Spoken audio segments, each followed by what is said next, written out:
புத்திசாலித்தனமான பதில். ஒரு நாள் அக்பர் சக்கரவர்த்தி தனது அமைச்சர்களுடன் இருந்தார். அவர் ஒரு சிக்கலான கேள்வியை கேட்டார். விடப்பெரிது, இந்த உலகத்தில் எத்தனை விதமான மனிதர்கள் இருக்கிறார்கள்.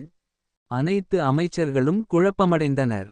ஒருவரும் சரியான பதிலை சொல்ல முடியவில்லை. பேரழகு பீர்பால் அங்கே வந்தார். அக்பர் அவரை பார்த்து அதே கேள்வியை கேட்டார். பீர்பால் சொன்னார், விடப்பெரிது மன்னா, உலகத்தில் இரண்டு விதமான மனிதர்கள்தான் இருக்கிறார்கள்.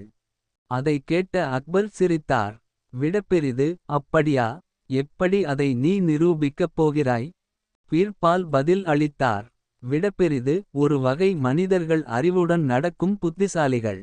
மற்றொரு வகை அவர்களை பின்தொடரும் அறியாதவர்கள். இதன் அடிப்படையில் உலகம் இரண்டு வகையில்தான் வகுக்கப்படுகிறது. அக்பர் அந்த பதிலை கேட்டதும் அவர் பீர்பாலை பாராட்டினார். பீர்பாலின் புத்திசாலித்தனமும் சுருக்கமான விளக்கமும் அனைவரையும் ஆச்சரியப்படுத்தியது. நம் வாழ்க்கையிலும் அறிவுடன் நடக்கத் தெரிந்தால் நாமும் பீர்பால் போல புகழ் பெறலாம்.